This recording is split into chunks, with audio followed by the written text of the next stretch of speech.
por podernos escuchar. Lo primero que tengo que decirle a los compañeros senadores, sobre todo aquellos que no han tenido la oportunidad de conocer este debate a profundidad, como lo llevamos en las comisiones conjuntas, es que nosotros encontramos preocupantes vicios de constitucionalidad y de legalidad. La ley y la Constitución en esta materia son muy claras y han mencionado que la ley de financiamiento se tiene que radicar con un presupuesto que esté financiado, pero que tiene que hacerse en paralelo, se tiene que hacer la discusión, y que la ley de financiamiento debe ser hasta el monto del valor del déficit. El déficit, como se ha mencionado aquí, es de alrededor de 12.5 billones de pesos.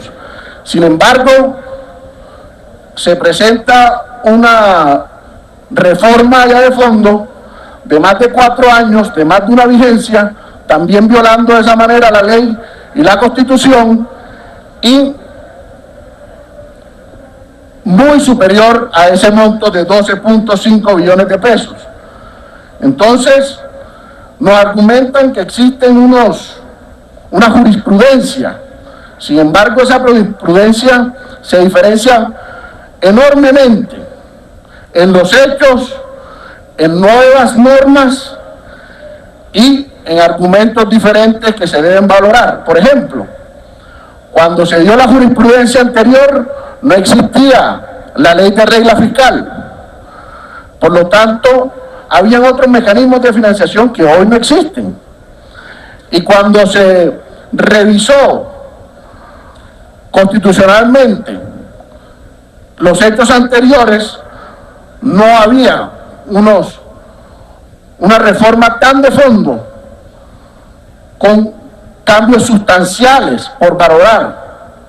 Sin embargo, analizando esas sentencias, encontramos que esas sentencias lo que analizaron fueron vicios de forma y no de fondo. Y en este caso estamos viendo elementos completamente profundos que realmente dejan mucho que desear de esta ley de financiamiento, de esta reforma tributaria camuflada en una ley de financiamiento.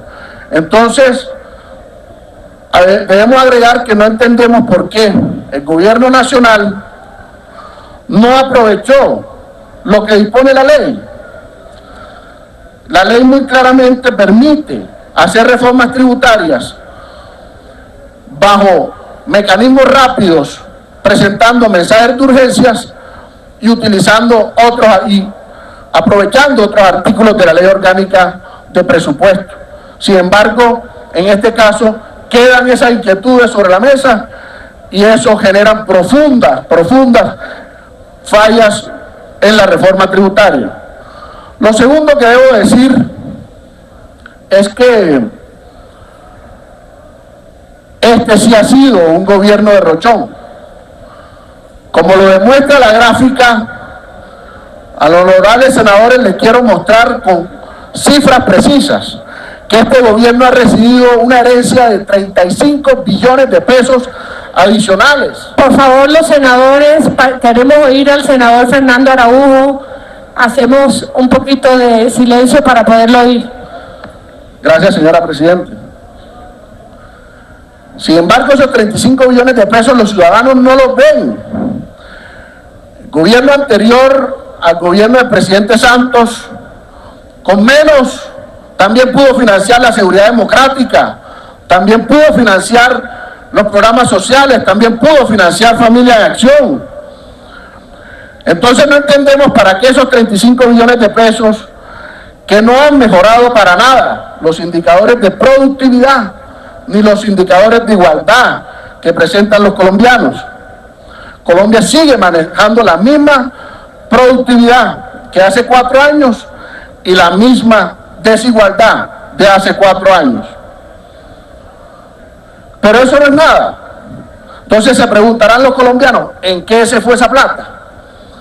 Esa plata se fue en gastos ineficientes, se fue en burocracia. Lo hemos dicho aquí cuando estábamos discutiendo el presupuesto general de la nación, que obviamente el Centro Democrático no acompañó por estas profundas diferencias que hoy estamos demostrando en esta plenaria. Se crearon 18.273 cargos en 4 años, cargos nuevos, lo cual implica que el país ha aumentado su carga de nómina en más de 2.4 billones de pesos. Y podemos hablarlo en casos específicos. El Ministerio de Relaciones Exteriores ha aumentado en 1.208 cargos. El de Agricultura en 1.036. El de Hacienda, 5.681 cargos nuevos en 4 años. En Minas, 682.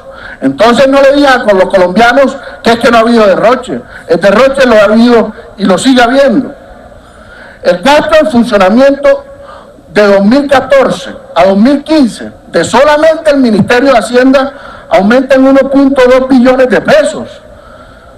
Entonces uno dice, ¿para dónde se va esa plata?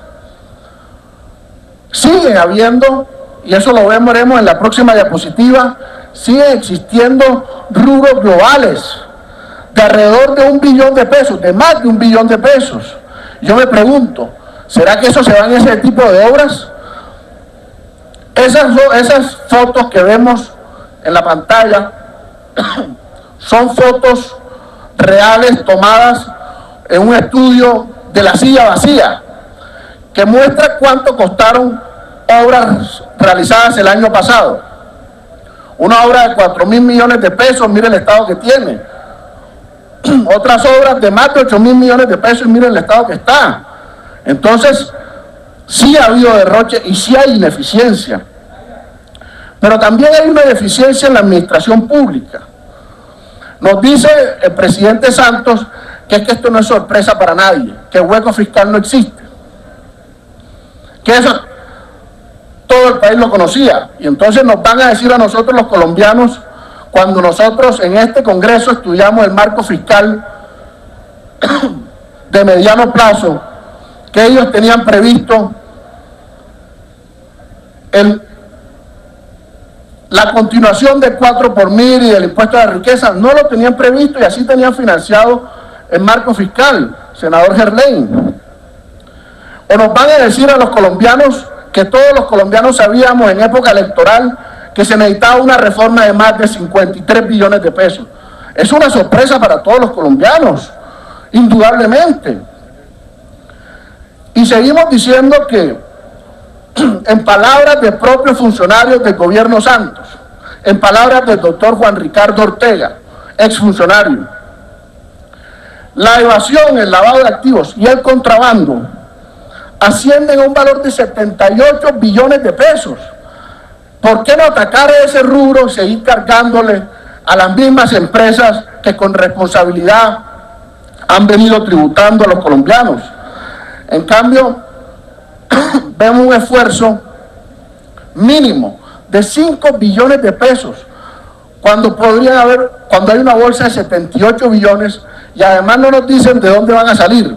Entonces se pregunta uno, ¿será que sí es cierto que van a conseguir esos 5 billones de pesos en lucha contra la evasión? Y si no son capaces, entonces el hueco no es de 12.5 y nos están engañando de nuevo y el hueco es de 17.5 billones. Esas son preguntas muy importantes que yo creo que vale la pena aclarar antes de salir a votar una reforma tributaria de 53 billones de pesos.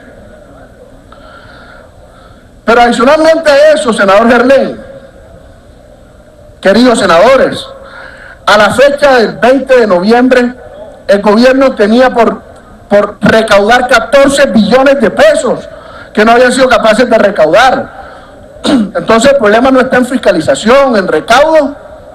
El problema entonces es necesario más impuestos para los colombianos. Pero sigamos, nos dicen que es que esta reforma no le afecta a la competitividad del país. Miren lo que está pasando en el resto de América Latina, miren cómo deja Colombia comparado con el resto de América Latina. La carga tributaria según el Banco Mundial, puede llegar a más del 75% efectiva, según cuentas de la ANDI alrededor del 68%, según cuentas de Fedesarrollo en el 70%. Entonces, eso nos deja mal parados. La reforma deja a Colombia con una tasa de impuesto del 43% sobre la renta, solo sobre la renta, sin contar el resto de impuestos. Eso es, queridos senadores, 1.6 veces más alta que la de América Latina y 1.8 veces más alta que la de la OCDE. Entonces, ¿qué inversión extranjera va a venir a Colombia a buscar oportunidades si mientras tanto el Perú rebaja al impuesto de la renta al 26% para estimular ese crecimiento económico?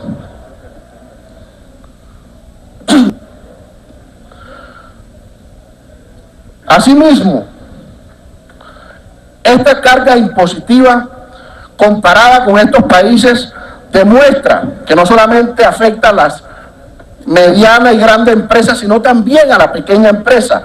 Ojalá pudiéramos pasar a la siguiente diapositiva para demostrarlo.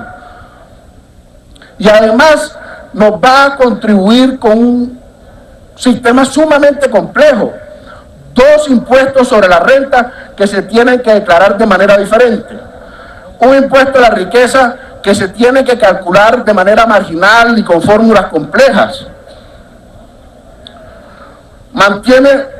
Se pretendía mantener el impuesto al timbre, entiendo que eso ya lo sacaron. Y además mantiene un complejo sistema de impuestos regionales. Entonces, un colombiano le toca disponer 239 horas para poder pagar impuestos. En el año 2011 disponía de 193. En el próximo año eso va a seguir subiendo. Quiero mostrarles qué está pasando en el mundo.